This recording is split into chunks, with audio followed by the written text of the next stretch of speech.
I remember being asked the same questions over and over again, and all I would say is I do not recall. I'd be asked, do you recognize the men sitting there? I'd be like, no, I do not recall. Most of the things they asked me, I could not recall. Yeah. And my mom was with me every day. She was really supportive. If I complained about anything, if I said I can't handle this, she would have stopped everything. But the experience of going to court for me, that wasn't the hard part. The hard part was those people being in court, having to look them in the eye and thinking, because of you and because of your decision, I'm going to have to grow up without a father. The 4 accused persons the court charged had met somewhere in Nakuru where they hatched a plot to kill Babu Achieng after he refused to take a bribe of 280,000 shillings from one of them. Therefore, the prosecution claimed had wanted the magistrate to dismiss a case touching on one of them, but he declined. A decision was then made to have him killed. The 4 appeared before Justice Mutitu and were accused of moving to Nairobi, where they spent a night at a city hotel before executing their deadly plot. When I saw them, you know, you feel bad, but what can you do? I can't remember so well, but I didn't even want to look at them. The trial will take a turn after the suspect disowned their own confession statements, claiming they had been tortured by the police. One of the key witnesses, who had told the court that he was aware how the plot to have Babu Achieng killed was hatched, disowned his own statement in court.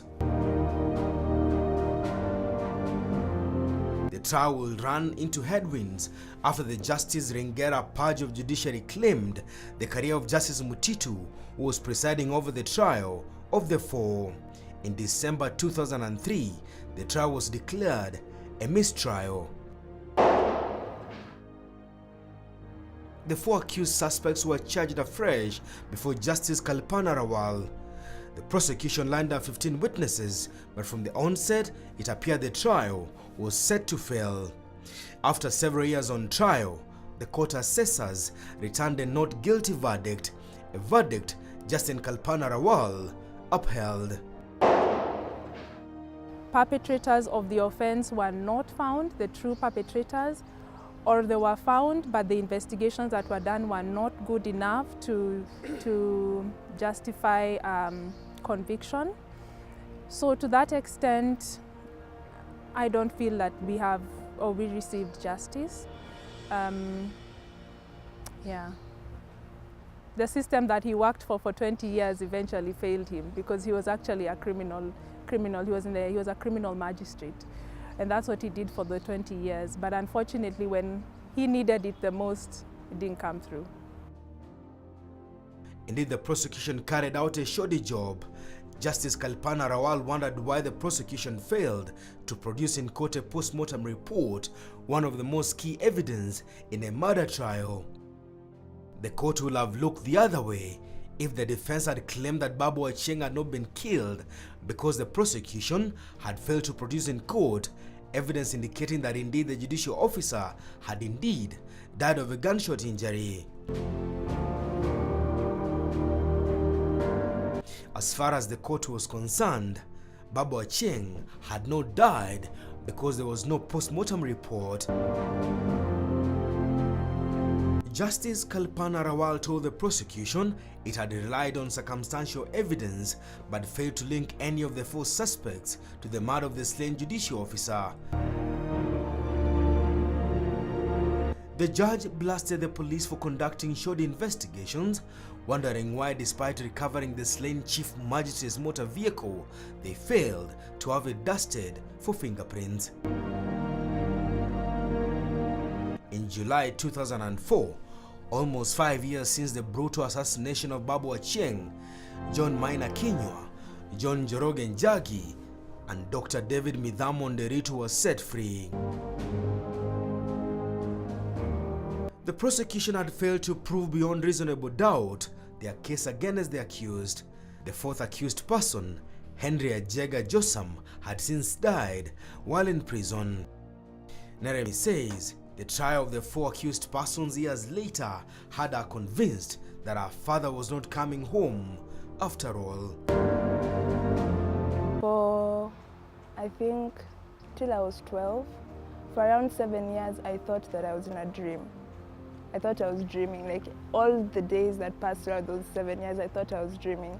And one day I just woke up and realized this is not a dream. He's never coming back. And then after that phase finished, I went to a phase where I felt like if I prayed enough, it would be possible to resurrect him. Yeah, so I went through that phase, and then it reached the point where I had to testify. And that's when it hit me. He's not coming back, he's not resurrecting, and like this really happened. With the trial failing to nab the will-be killers of the chief magistrate, the responsibility of raising Babu's children now lay on the troubled shoulders of the widow. I look back and Dennis, I thank God. Actually, I owe nobody nothing except God, because I don't think without him I would have done anything. And when my husband died, there are 2 things that I decided.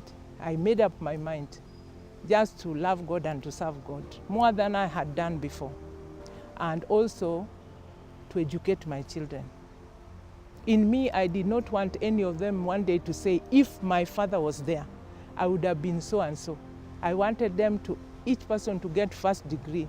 From there now, they can champion themselves.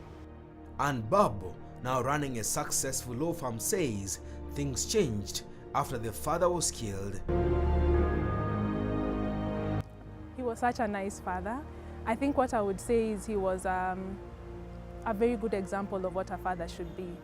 He was so humorous. Like whenever we were together, like the last Christmas we spent together, we were in Nakuru because he was based there. So we had gone there for the holidays, and we went to some hotel there. And he did what he always does, which is make us laugh. He was so humorous.